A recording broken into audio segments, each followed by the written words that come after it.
Welcome to another episode of Grief Talk. Everything you want to know about grief and more. I'm your host, Fawn Solis.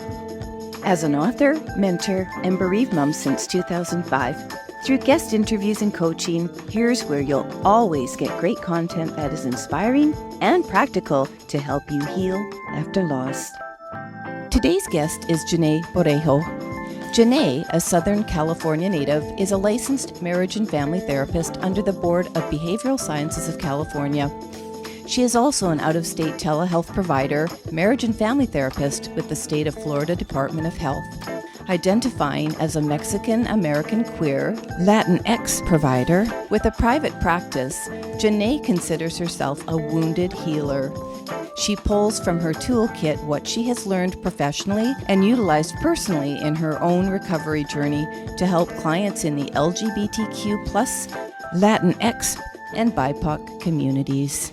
So, Janae, welcome to the show. I am so excited that you are here. Yeah, thanks for having me. I'm excited to be here. So, audience, we have lots to cover today.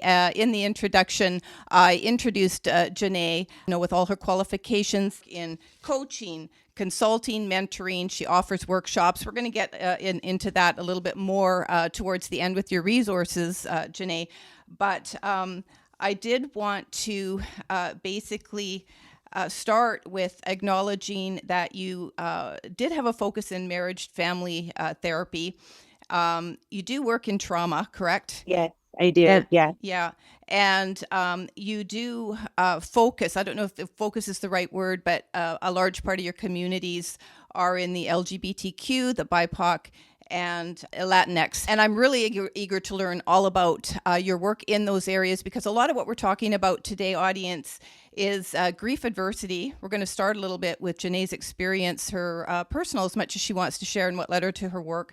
We're also going to be talking about resilience in terms of living versus surviving, where there is a huge difference. We're going to talk a little bit about transgenerational trauma and anything that Janae can share professionally and personally about that. And we're also going to be touching on gender identity and how that impacts individuals. And this is, again, going to focus a lot on Janae's personal and professional background, which I'll let her explain. So, Janae, let's get right to it. And if you could just share with the audience what you do and basically what led you to do it. Yeah, we're just going to be covering a few minor things today, right? Yeah, I know. But that's what this show is all about, digging deep. And I'm here, and I'm super excited to actually really kind of have conversations around these. I think we don't, have them enough. Yeah, so a little bit about me. So I was, born and raised in Southern California. I'm from a little town. I don't even say little. It doesn't feel like it was little to me, but a smaller city, Oxnard, California, coastal city in Ventura County. So about an hour north of LA. It came from a really big Mexican-American family. So I'm roughly around like third generation here, but very much grew up to what I thought was, a super strong Mexican culture. But I've now come to realize I had such a blended growing up in regards to like my ethnicity. Like I was very blended, that I got like probably equally as amount of Mexican culture as I did American, but I didn't know it then. So, but yeah, I'm the first one, to go to college in my family. So that was an interesting journey, a personal achievement of mine. I always knew that it was something that was on the horizon for myself. And I just really didn't know what I was going to do when I got there. If I'm being completely frank, when you don't have maybe like a roadmap or, kind of a reference of people before you, kind of the best advice I got was just try all the classes and see what's going to work for you, So I really sort of kind of landed on psychology uniquely, I took a class, it was a human sexuality class, and it was like everybody wanted to take it on campus. So I took it, and it really like opened my eyes, and I was like, boom, this is it. This is what I'm going to do. I actually wanted to do sex therapy right away. And, that was kind of something in the back of my mind. I pursued my education. I got into my undergrad program, and a lot of my professors were like, hey, you should be a therapist. And I was like, really? You're really good at it. And I'm like, okay, like I'll consider it. Yeah. I get out of graduating from my undergrad, and I realize I'm not going to make a lot of money with just a bachelor's, and I'm self-supporting, at this time in my life. So I was with a partner then who was in therapy training. So I took a year off and then I jumped right into it. And I just really haven't looked back. And so when people are like, hey, how did you choose this field? Like, has it always been your thing? I always laugh because I was like, I had no idea what I was going to do. But I think in many ways, for people who kind of have a little bit of a complex history like myself, so I definitely would say I come from complex trauma. I think it's kind of our way of really trying to understand our own world without even like realizing that's what we're doing. So I think in many ways, it's easy to say like, oh yeah, I chose this field because people recommended it for me. But I think there was also an internal drive where I was really needing to make sense of my world. So that's kind of really like how I kind of came to be a therapist, like, in a short, not so short answer. I did have a question though for you, which I'm always curious. So when you're the first in your generation to pursue higher education, what was it about you, or maybe somebody encouraged you that sort of went, no, I'm not staying here? That like, I don't really want to say break the cycle, but what even made you think that it was possible given you didn't have anybody showing you that it was? Yeah. Well, you know what? I want to say, not that I don't give a lot of value and appreciation to my mom. I will say I think that kind of really came from my dad a little bit, in the sense that like I was an athlete. So being an athlete by default, you had to be a student, right? And I just always, I think, looking up to athletes in my sport, I always knew. So I was a softball player. A lot of lesbians out there might giggle if they hear this, because it's a very common thing, for those, yeah, to be athletes. But I was a softball player. So when I would look up to people, like there wasn't professional softball, when I grew up, and there barely is one now. So we're talking about gender disparity kind of issues here, but Are you talking at the college level?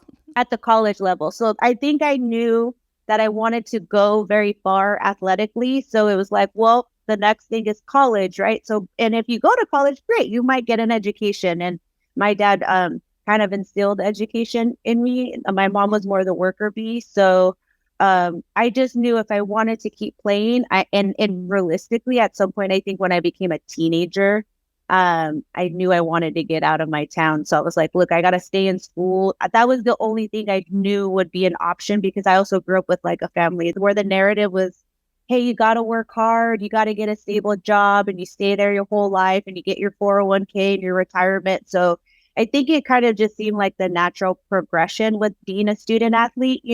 Anyways, I felt very lost in that process because my family didn't really know how to help me in that space. I never want to say anything negative about parents, because it is every parent's dream that our kids have a better life than we do. Totally. Yeah. Whatever way. But you see, I grew up in a family that we didn't have a lot of extra money. So out of 4 kids, there was only money to send one to university. And my brother got it, and deservedly so. He was almost like freaking genius level. But it took me until 30 years old to realize I could be more than at that time the glass ceiling was allowing me to be. See, so I didn't have anyone showing me and encouraging me, like, you're really smart, you could do this. I left home just before my 16th birthday. So in many ways, I probably have similarities to what we're going to be talking about today in my own life, because I only had to rely on my own, my own noggin here and make wise choices. And something always guided me. And that's what's so interesting for people that break, go, no, I can do this. They break the ceilings, they break the patterns. And so for you, it was just it sounds like some innate understanding that you had to stay in school, and it was the athletics that made that seem real to you. Whereas with me, it took me till 30, and basically having somebody, an employer at that time, tell me, you need to go to university and you can do it. And I was a single mom. Yeah. And I went. I listened and I went. Yeah. So anyway, did you have any mentors like that, or was it really the athletics pushing you? Or did you have like teachers, like other people say you should go to university, Janae, you're so smart? It's funny, like as you were reflecting on that and like me taking a moment to reflect as well, it wasn't so much like now that you say that, like I was smart. I'd like to believe I'm an intelligent person. If you ask me a characteristic for myself, that's going to be one of them. Yeah.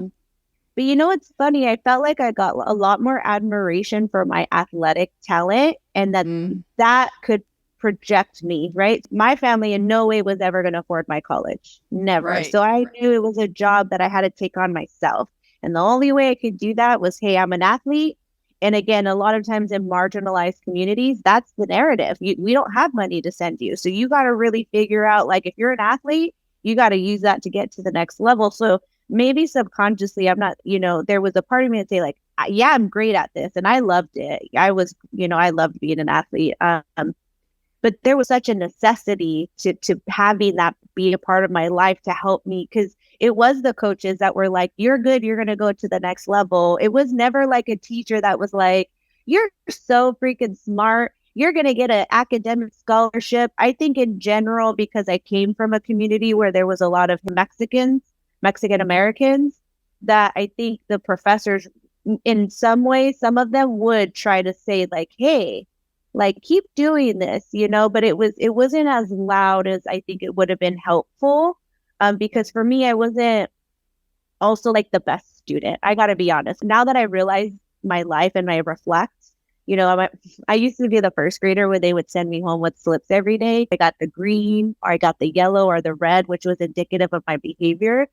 And I find that to be it was a reflection of the stress that I was under. Again, I grew up in a very stressful environment. So it felt a little ADD to me. And I think it was very sort of stress induced. So I kind of had to like finesse my way through school. I wasn't always good at reading or like writing, but I could absorb information. I could verbally tell you I was great at math, and I actually had an older sister. She was like our straight A student in the family. So I kind of felt like in her shadow a little bit. And yeah. But you mentioned a really good point, like saying it was sort of like ADD. I'm not sure what generation you are. They certainly weren't diagnosing it 40 years ago, 30 years ago. I'm not even sure, maybe 20 years ago it started to kind of be a thing, and the spectrum and all that. I think that's kind of happened in the last maybe 20 years, would you say? yeah, and predominantly for young boys. You know what I mean? They pathologize, boys' hyperactivity. So I was never diagnosed. I sometimes kind of figure I might have struggled with it, but I'm an adult now. I function now. I've learned to function with myself the way I operate. Yeah. But yeah, predominantly boys would get it because boys have a lot more energy, and girls historically was ADHD and ADD. So now it's just ADHD with specifiers. So you could have been the hyperactive type or the distractible type. But if you're this non-hyperactive type, which is could be girls, right? Because they don't have as much energy, then they were a lot of times not diagnosed. It was predominantly given to young boys in the beginning, unfortunately. I don't really want to turn this into gender thing, but we have to. I always talk, well, not always, but often talk about gender with my guests, because whether it's the glass ceiling, like in my case, looking back, and just and a focus on athletics in your case, and whatever they're dealing with today, ladies, women, anybody non-binary who's watching this, anybody, even men, depending on how you grew up. If you're not told and that you're intelligent and you're not respected and you're not recognized for who you are in any given stage of your growth and development, well, this is why we become a bunch of dysfunctional adults. And there's lots of jobs for therapists, lots of clients for therapists, right? We really need that. We really need to have those reinforcements. And I will just say a little nod to the female gender, because over the decades, we have been predominantly the ones that have not been recognized for our smarts. But if that speaks to you, anyone in the audience, think about it, because this is what Janae, I'm going to ask you from a therapeutic point of view, what will help us feel intelligent and smart. If you don't feel that way today, but you know you are. Yeah. And here's the thing. I want to be clear. I felt smart. I felt like I didn't feel not smart. Let me say that. I didn't feel like I didn't grasp it. I felt challenges in subjects that were my bag, my bag. Obviously it was great in math. I was great in PE, right? Of course. I think a lot of the struggle where I struggled was like learning how to study and creating a structure. My mom wasn't I think many ways provided an opportunity to go to college because of her need to just provide, and she was a young mother. She got, pregnant with my eldest sister as a teenager. So at that point, your goal is to make money, So I don't think that my mom never had that goal. I honestly never asked her. Isn't that unique? I've never asked her because she just kind of jumped in and did what she had to do. My sisters are very intelligent. And I don't think that it wasn't that I wasn't intelligent, but you follow a sister who was a straight A treasurer, on the ASB board. Like my path was just different, but parents will often look at all their kids go like, well, your sister's here, but you're, there, it's a normal to kind of compare. But I think in general, I think it's important to acknowledge all aspects of people. Yeah, I was an athlete, but that was just part of me.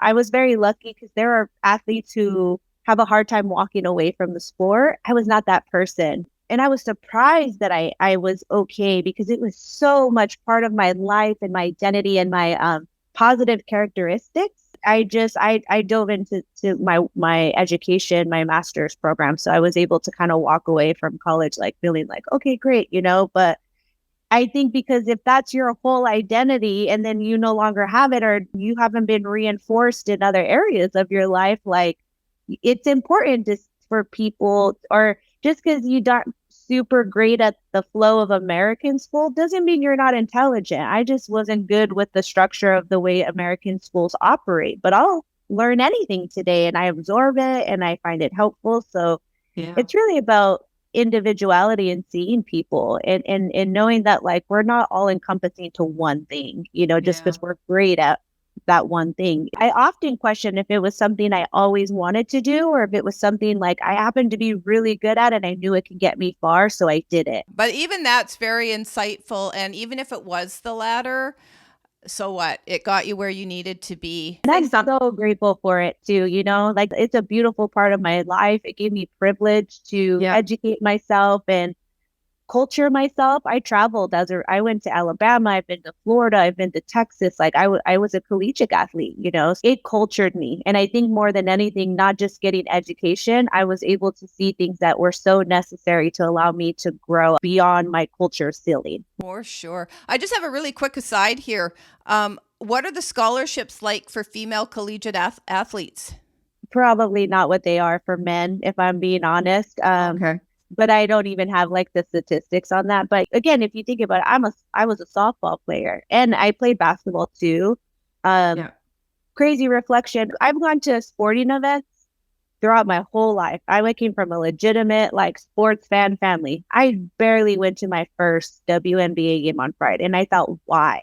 Why as a woman is this the first time I'm supporting women athletics? It's because not as open and out there, right? Like it's not marketed or advertised the way males are, but I think they have a right to be just as much up there and be just as exciting, but when I was going to school, like there really wasn't a professional league. So you either had to be like a really good softball player who made it to the Olympic American like USA team. Wow. So I think for me, and not like, again, I noticed this early. I think I was able to walk away from the sport because I knew I wasn't going to be an Olympian, first of all. And I was like, well, that's it. Like I'm retiring out of the sport, like unless I play recreationally, which I did for a little bit. But again, my career started to take a lot of time and I prioritized that. So even now, I think the professional league is made up of 6 women's teams, 6 only. Oh. Wow. Yeah. And the pay is never going to be where MLB players are getting paid. It's not. Yeah. Thank you for sharing all that. We're going to move now into you described yourself as a wounded warrior. Can you describe a little bit for the audience what you mean by being a wounded warrior, or what your story is around that? Yeah, absolutely. So, actually, I got that term from a therapist I was seeing historically. So I was already a licensed therapist, and I was seeing my personal therapist, no longer with her, but she kind of termed in with like, you're kind of like a wounded healer, is what she said. And I was like, oh, so what does that mean? Right. So just to give people perspective on what it could mean. So in my field, I predominantly do a lot of psychotherapy. That's my original career development.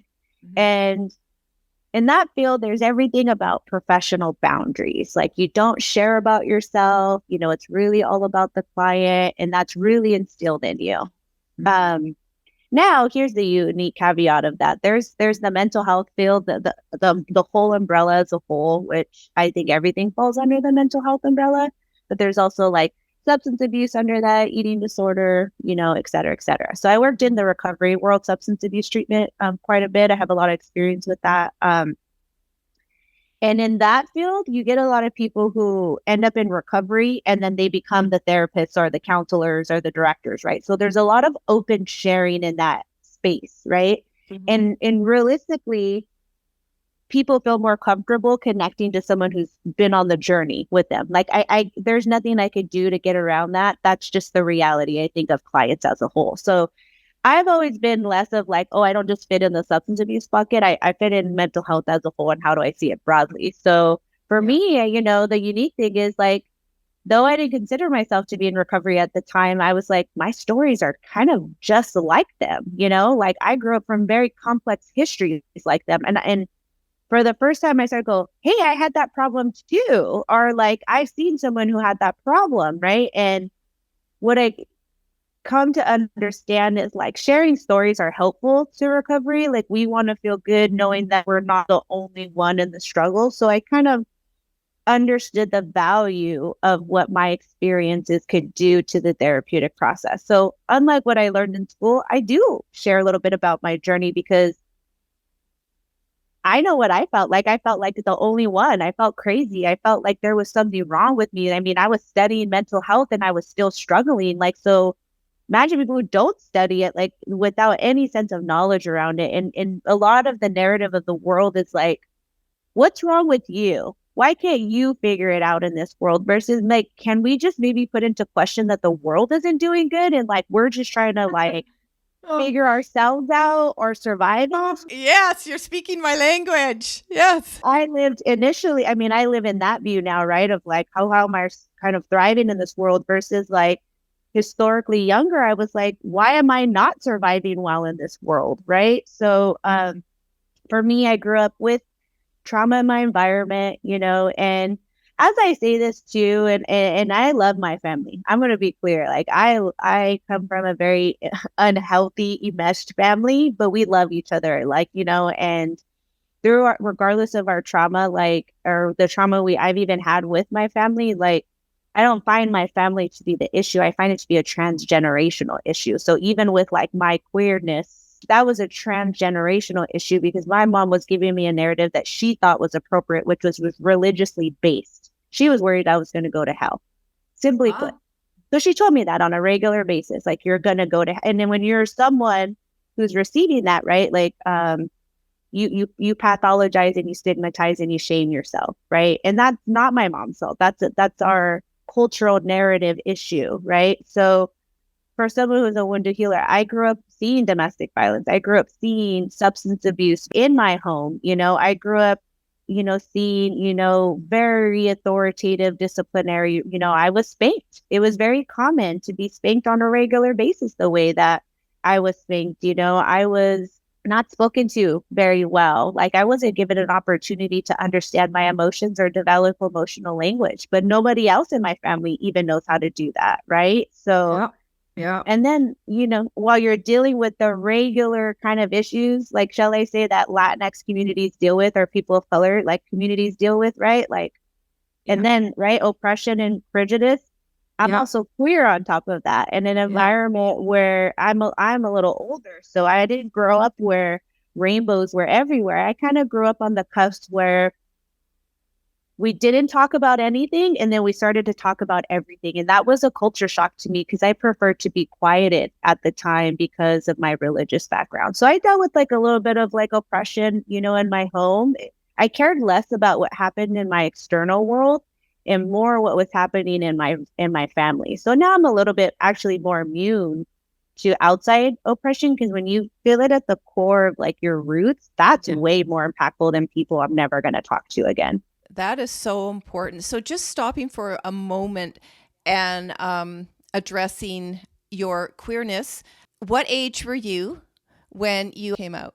So I could tell you, as far back as I can remember, the attraction to women has always been there. I believe I was born different, and I say that because a lot of times historically, I don't think this is always going to be so much the narrative now, but when there was a lot more ignorance in the world, they would say, we chose this life. We're choosing this. Yeah. I promise you, I never would have chose it because I knew that it wasn't going to be okay with some of my family members just by the way we grew up.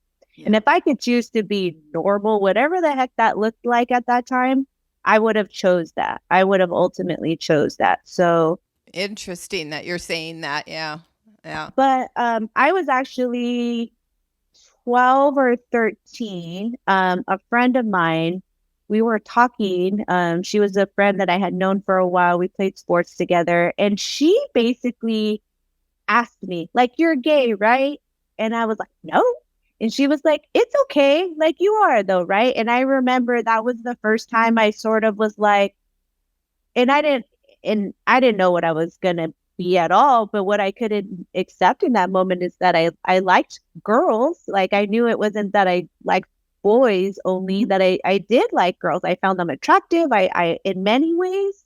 So I remember saying it out loud to my friend, and I was just bawling at the fact that like I had said this to myself out loud for the first time as like a 12, 13-year-old kid. Yeah, it was crazy. Wow. That's actually very insightful, and I think in very, very much in tune with who you really were as an authentic person. So publicly doing it, how long did it take you to come out to your parents then? Because I do want to just clarify, was your religious background really the thing that made you hesitate maybe, or feel that you were wrong to claim your true identity as queer? Like, what was it rooted in, do you think? Yeah, I think it was definitely rooted in religion, because we were very religious as a family, not that we went every week, but like we went pretty regularly, and I didn't, there was obviously gaps I wouldn't go, and then my mom transitioned to Christianity, but God was a narrative in our life every day. And it's still a narrative spiritually. I'm very connected, Of so course. it was God this, we pray, everything's connected in my, like as a Latinx individual. Yeah. That religiosity is so connected to us culturally, so it was very much the religion, and obviously the fear of like, how are my family's going to take this? And because I didn't know. And also like, I didn't want to bring shame to my family. That's another issue, you don't want to ever do that. So yeah, and so the reason I'm asking you, and only share what you want to share. The reason I'm asking this is for people who may be struggling with this right now, and all the things you're talking about. That wasn't something I struggled with. But I'll say publicly, my first kiss was a girl. I just remembered that not long ago, but there was nothing about it, just that it felt kind of weird. And we were just experimenting around age, I don't know, maybe 11, 12, and just let's have a kiss and see what it's like. But, it didn't go any further, and I didn't have a conversation. But this would have been in the 60s. Late 60s. Yeah. We definitely weren't talking about this stuff back then. But in your case, were you in like your 20s when you came out to your parents? And no, I was a teenager. Yeah. Oh, still a teenager. So what gave you the courage to do it? So around the age I came out, I actually did kiss my first girl. It was on a dare. It's a friend of mine I'm still friends with to this day. So yeah. But a couple of my friends saw that. So I remember having to have conversations with my friends for the first time of like, what was that? And mind you, we're middle schoolers, right? So, I mean, this is before you expect teenagers and before sexuality was so advanced the way it is today, right? So, like, you wouldn't anticipate kind of getting into those conversations till you were in high school. So it was a lot for my friends to absorb. Yeah. But what, so what happened was, this is my coming out process. I uh, started to develop an attraction to a friend of mine who eventually became my first partner. And at this time, I've already accepted, that I like girls. So this is probably a couple years into it now. I'm around 15, so like commonly, again, this is why I kind of laughed earlier, like a lot of the lesbians were the athletes, Yeah. so a lot of them would be on my teams, So there was around this age, I started to have teammates that were attractive, and not that they weren't before, but these are also people that weren't my friends. I wasn't going to try to like exert myself on friends that I had had for so long. So I developed an attraction to who would eventually become my first partner. And the funny thing is, I didn't even know. I just was flirting. I was a teenager. I was kind of going through the motions. My mom came to me and was like, "Do you like her?" And I remember being so scared of her asking me that question. And I was like, "No." Like the craziest question. Like, that's gross. Like that was my legitimate response because I had internalized shame, and Yeah. like, Yeah. well, it's okay. Like, it's normal. And I was like, that's not normal. What are you talking about? And she's like, I liked girls when I was younger. And I was like, well, that's your story. Like, I was so defensive, Um, long story short, I do end up getting with this girl. It feels amazing, as a first timer in this process, but I was hiding it. I was so afraid. I was hiding it. And eventually, like my mom just knew she was catching on, and then like my sisters kind of caught us, in the moment. And I'm assuming they told my mom because we're very enmeshed and there's no boundaries. So she just knew. So at that point, like I got to be honest, that became the beginning of a time in my life that was very stressful because I didn't stop dating that person. My mom wanted me to. And that person didn't go to school with me. So I was sneaking around a lot. My mom was in my business a lot. She just wanted to know where it was like, and again, not to shame my mother. That's not what this is about. She wanted, I mean, she's a parent. She wants to know where I'm at. She's not micromanaging me. She just wants to know if why I came home a little late, so it was really like a lot of fear. And she knew though. She knew what I was doing. And there were moments she accused me when I really wasn't doing it, but I was maintaining a relationship with her. So the reality is she knew, and it was very stressful. She was not happy. She would make that known. And it's funny because it legitimately took me, and that was when I was 15 years old. I don't think I started to out loud say I'm gay to my family or that I have a significant other who's a woman until I graduated college. They knew I was with women. It wasn't like a no, and I was dating that same partner for the first partner for a long time, and I was had female friends. I'm gonna put the air quotes on. But we never like sort of genuinely talked about it. And one day, my mom, I was probably like 19, and I was like, "Why you tell me you're gay?" And I couldn't. I literally could not get the words out of my mouth to her, and I just started crying. And she was like, "It's okay if you want to tell me things that you think I don't want to hear." And I still couldn't. It wasn't until I was in a relationship where I was ready to, at that adult age to start saying, like, tell my family, like, hey, my significant other is going to be at my graduation, and I just don't want you to be blindsided. And then I didn't even say I was gay. They just kind of knew. And it wasn't until later into my 20s, even more, where I would say out loud, I'm gay in front of them just to sort of like be okay with it. Wouldn't you agree, Janae, that the moment you say something out loud that you don't quite believe yourself yet, or you're looking for affirmation, it feels very freeing. And we can do that about, I mean, something that's a huge life event. We can do that about something that you're going to change in your life. like you're going to write a book or you're going to move or whatever it is. I'm talking a little bit smaller here at the moment, but just to say that having that courage to finally say it out loud, it's like, whew. And you might have to still practice it a few times and keep repeating it. And just to reinforce that too, like when I said it, I still didn't feel like free. I feel like I was saying it because it was like you said, I was giving it life. Yes. Yeah. Thank you. Yeah. You're giving it life.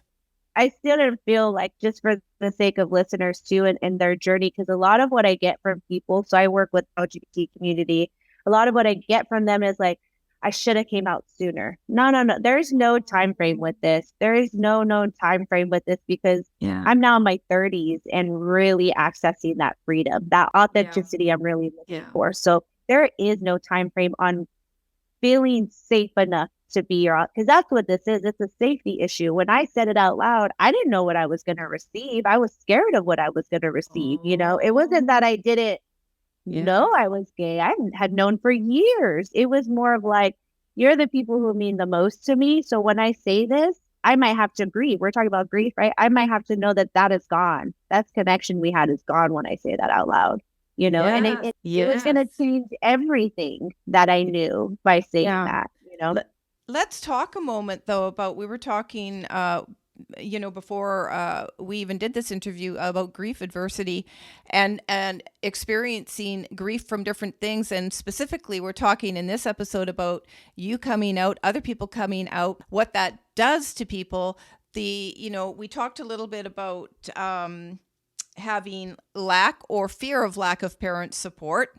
They can probably feel very much the same, because maybe you can build a story in your head. I'm speaking to the audience here, that you have no support, and all along you would have had it from the very beginning. And this creates other pressure. So I lost a daughter to suicide. So this is why I do the work I do.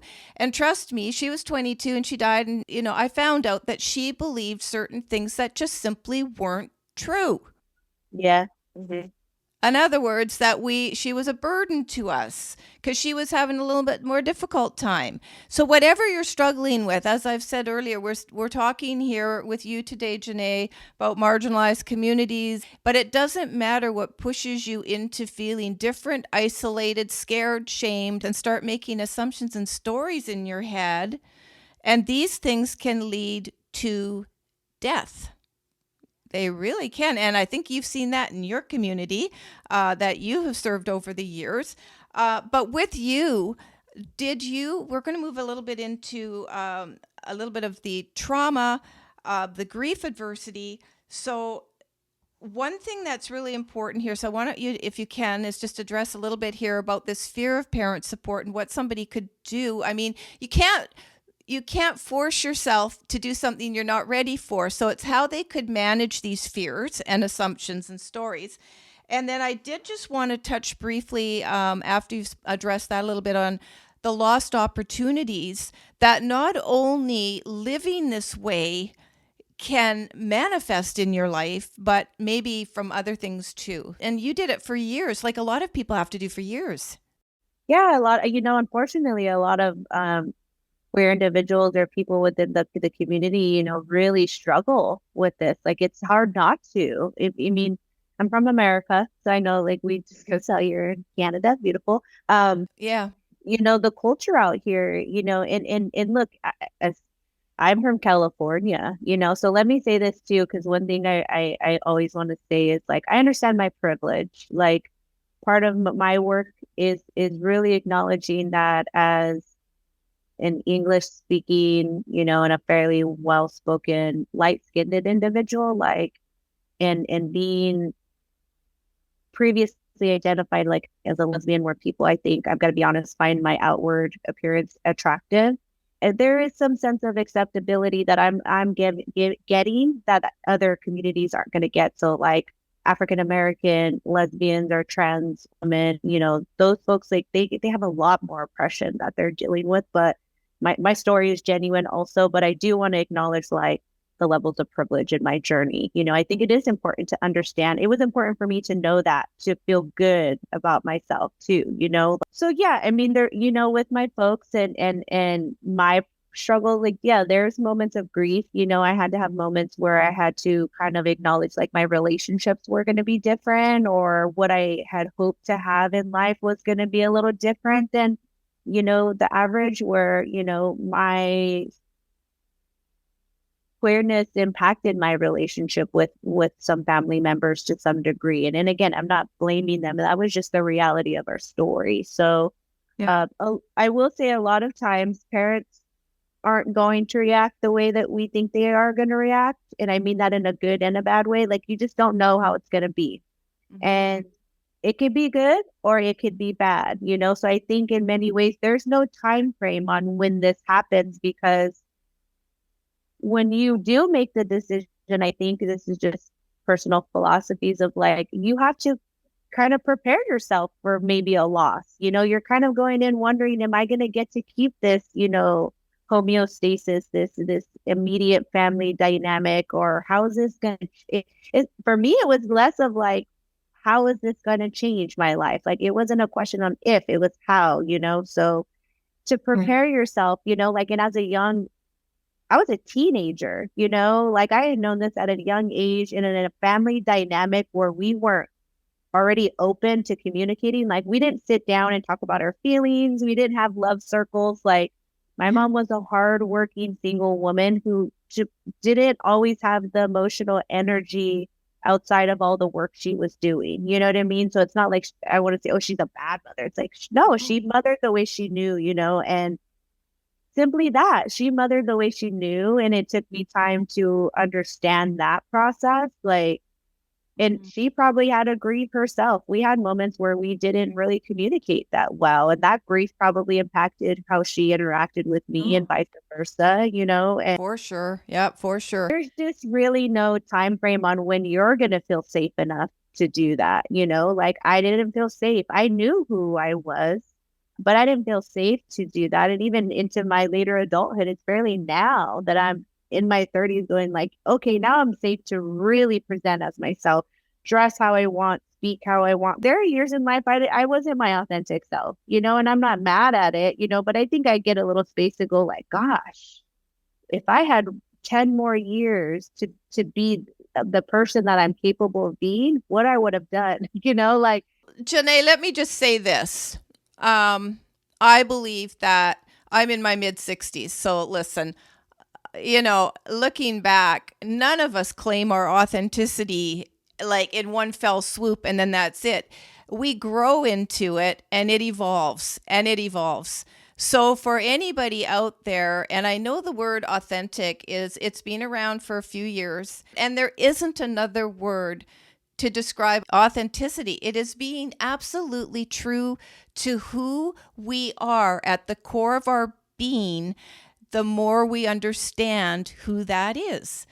And it changes. But if you're in tune, usually, like aligned with yourself, usually it just keeps making you more experienced, more knowledgeable until you feel ready to claim your wisdom. Yeah. And that is another topic for another day, but it can take quite a long time to call yourself wise.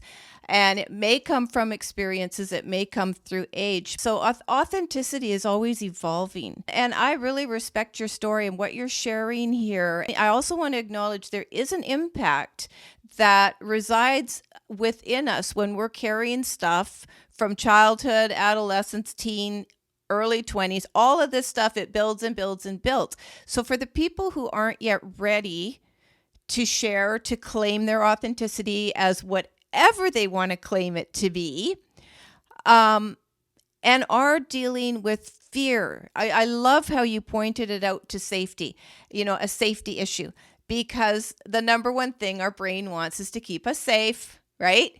Yeah, absolutely. So if we're looking for safety through connection, which is what basically our family represents to us, and we're afraid that by expressing and claiming who we really are is going to sever that, right? So rather than let it eat away at people till they are ready to, we'll just say come out, air quotes, what can they do? I know this is a loaded question, but for the people that, can't afford therapy, is there just one or two things that you could get them to think about today that could just really help them process who they really are and accept who they really are and sort of deal with the shame and the fear? So yes, I appreciate what you say about authenticity. That's a beautiful way to describe it. And I'm really aligned with what you say because you're right. Like it's hard to find like a synonym for authenticity that feels appropriate in this space. But for me, my queerness is my authenticity. And when I cannot drive myself from that, I put myself on hold in some ways, and I grieve it, but it doesn't ruin my life. You know what I mean? Like I've turned into who I am because this was part of my journey, and my life was designed to be this. And I grew up in a time in an environment where there wasn't room for that. So I think if you're asking me one thing, we're a little bit more progressed in our society with these things. So I'm very excited, for the older generations too. Like doesn't matter what age you are. Like, right. We think just because we've gone through it for decades that like, okay, now we are open in our authentic self, we could just move forward. It's like, no, we all need to do a little healing, boo. Like we in America, and where I grew up, there wasn't room, right? So what I want to say a little bit is someone who maybe doesn't grow up within the queer spectrum, just a cisgender teenager, who's exploring themselves, they have room to do that in their teenage years. So I think it's important for the listeners is to understand that comes for us a little later. We almost have to get that experience when we're like in our 20s sometimes, because our parents don't know how to create that for us sometimes, right. Our support systems don't know how to do that. So Dr. Patrick Lockwood, he works out of Kowloon. He did a study about how delayed adolescence for the LGBT community. So in other words, we don't get to date normally like other kids do because we're closeted or we're afraid of it or we don't get to talk to our friends about it, right? Yeah. Like we're like teenagers can tell their boyfriend, like the boys can tell boys, oh, I was just with Sarah. We don't have that, right? So I think when you're looking at like how do we help people, like in this moment is you kind of have to find your family and your community. So what I mean by that is I have my blood family and I'm very fortunate for them, but I created a family too. And I'm not saying that they're all queer individuals. They're also allies. Yeah. So it was about like, who are my people where I can show up safely as who I want to try to be. Because you're right. It took me time to feel safe to then go, okay, now I'm going to try this on for size. I'm going to try this clothing or this expression or this date or that, you know what I mean? Like I do know what you mean. And you're basically saying community, and that is so key. And I'm working a lot with community lately and just started building my own. And, so when we want to move, and I'll just speak to the bereaved audience, we're talking about grief. Bereavement is when you've lost someone. Grief is, basically what you're feeling in terms of pain related to a loss. And then I just say, well, we're all in grief because we've all lost something, if not someone. My introduction into it happened to be losing my child. So it was very, very life-changing for me. And I lost my identity. And so I had to struggle to find who I was with that experience. And I struggled.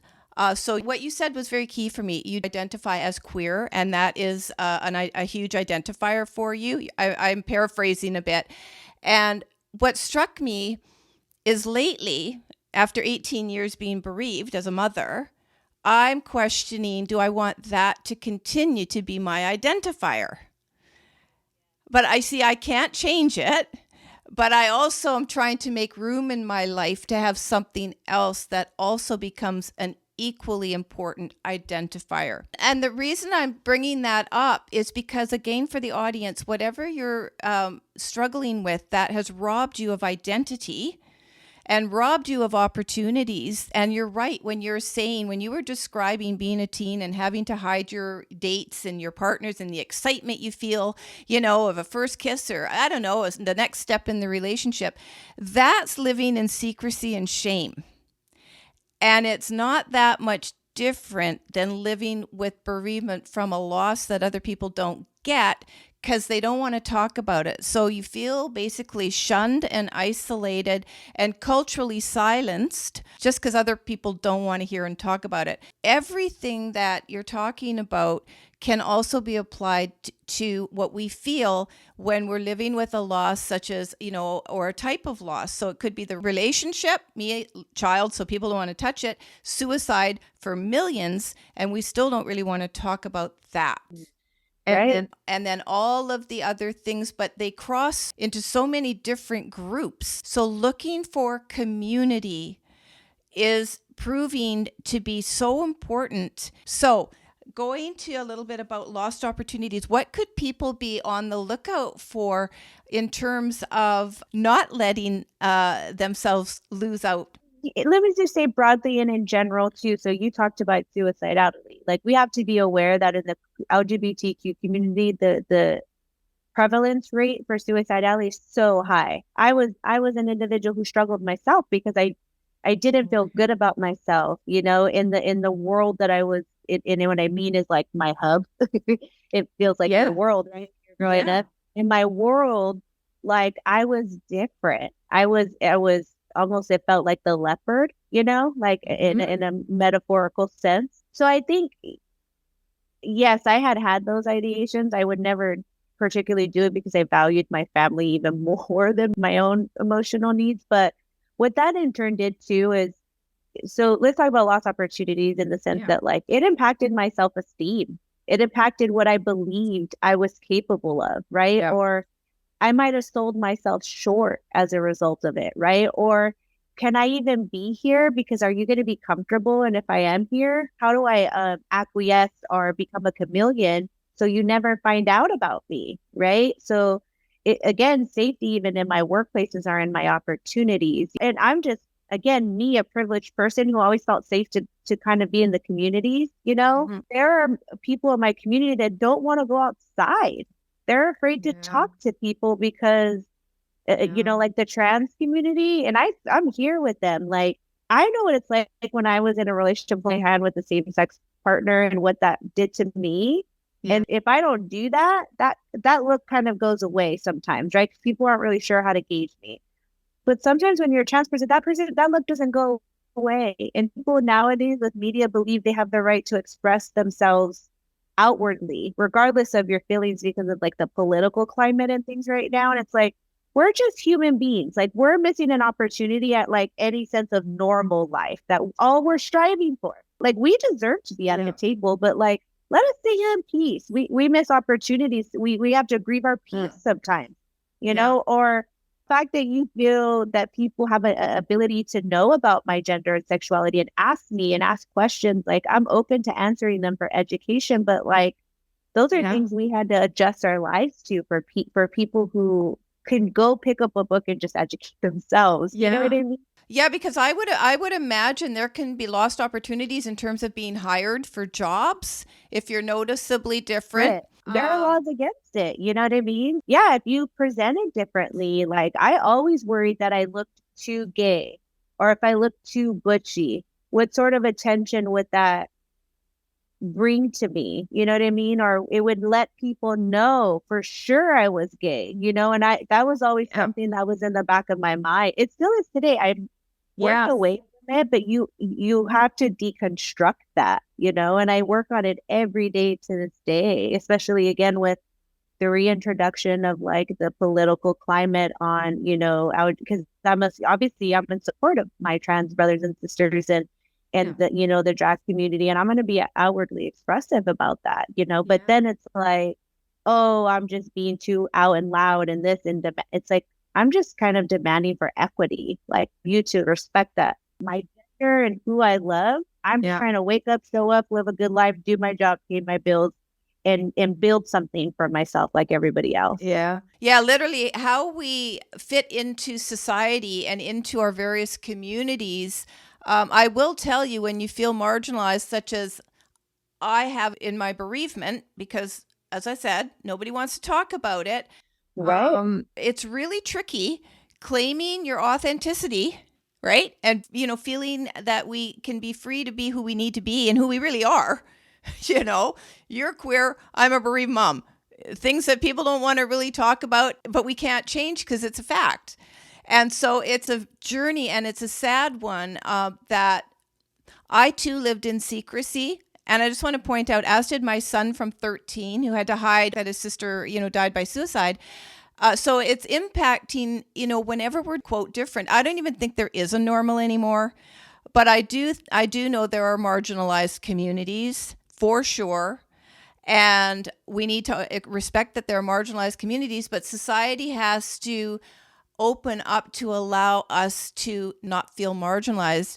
And even in the work I do, try and find a podcast category for grief, bereavement, loss, death. No, there isn't one.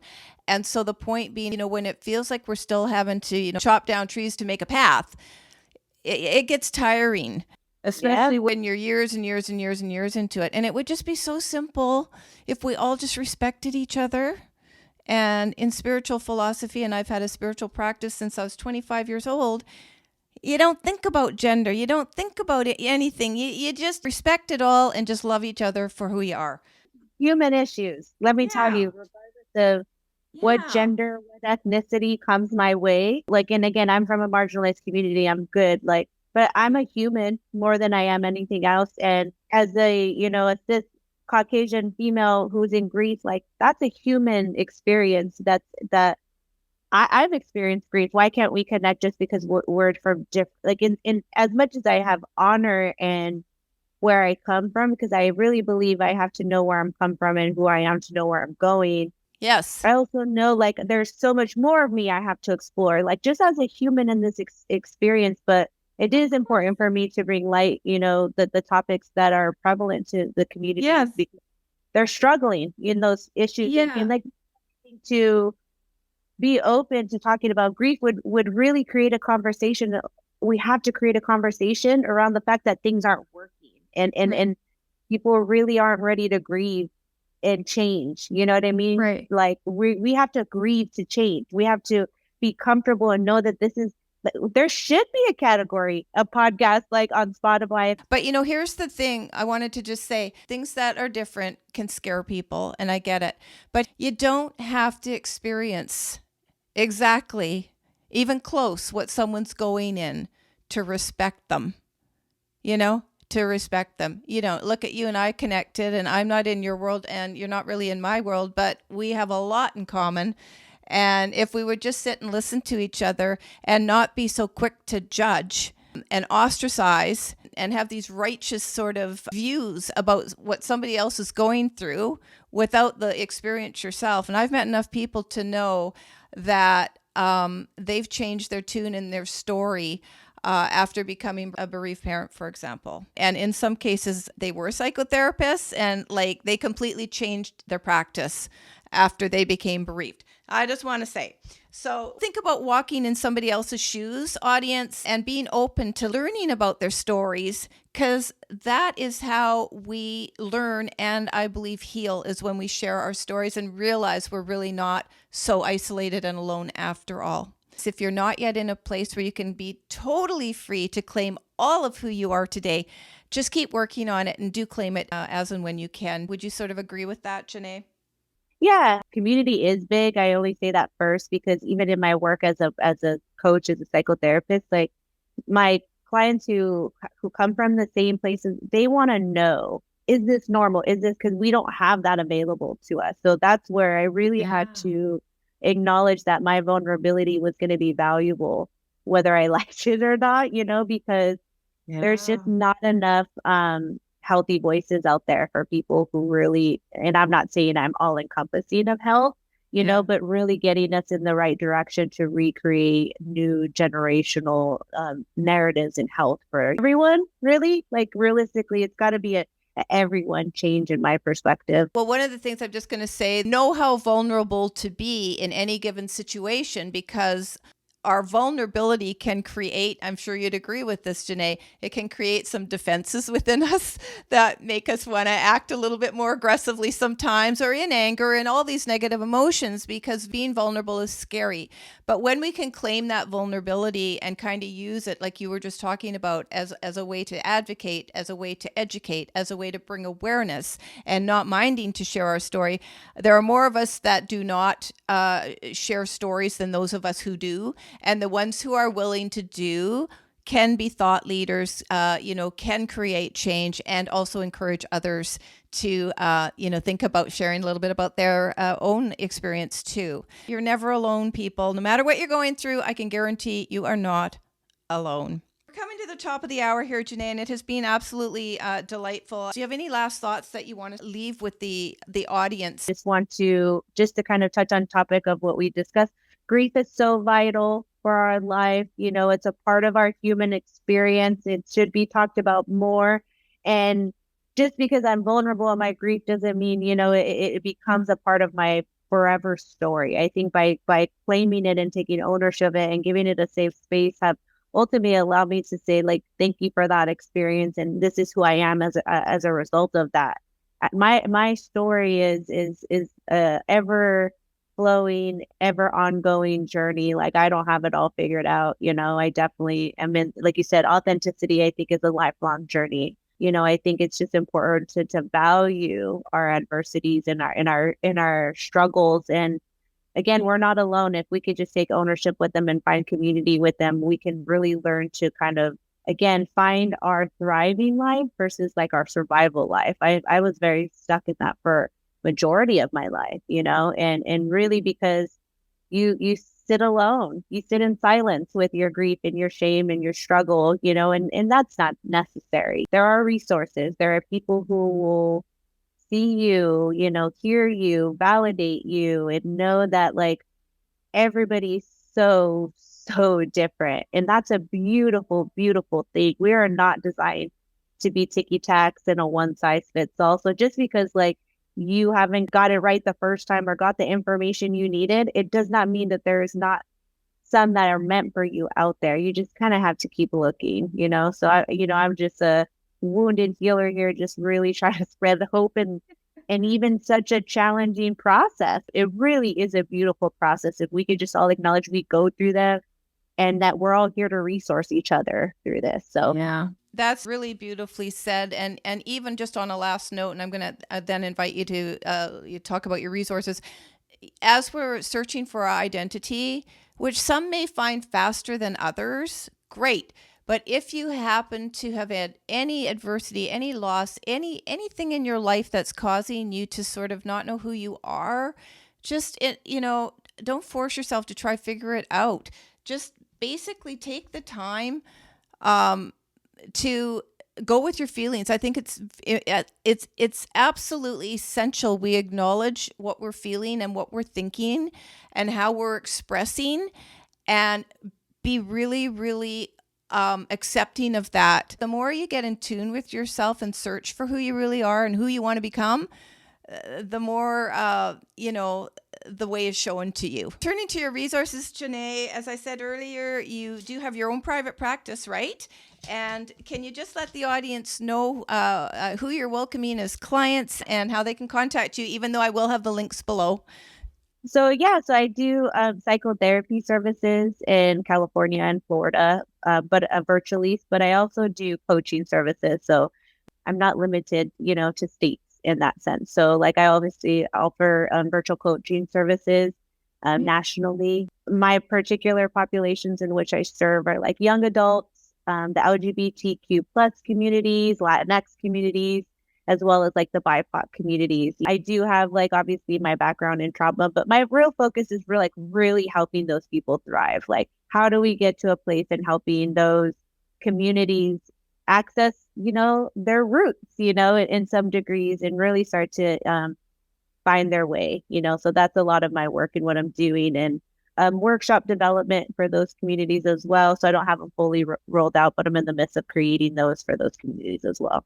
So what is the name of your website and any socials that you have? Yeah, absolutely. So you can find me at JanaeBorrego, lmft.com.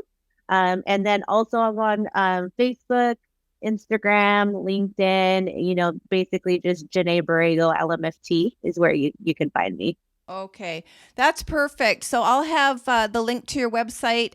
Can they connect with you on your socials from your website? Yes, you go on my website, you'll find access to my socials. So they're all very connected. So I will have the link to the website below. I really, really want to thank you for being here, Janae, and for sharing your story, your expertise. You're just a wonderful human being, and I really do thank you for what you're contributing to your community. It's so awesome. And just thank you, thank you for the space and the forum and in the safe space that you're creating for people. I think that it very much so, if you're asking like a tip for the community, it's really just safe spaces for people to express themselves. So whether that's in coaching, if it's in psychotherapy service, it's in your art room, in your dance room, it's in your classroom. It is so important for someone to really just be able to find themselves and share themselves with others. So I just really appreciate your vulnerability and what you're doing, to all the folks who are really making change. So I appreciate you. You're an amazing human being as well. Okay. Well, thanks so much, Janae, for that. I'm sure we'll stay in touch. Yeah. Absolutely. Thanks. Thank you, Led.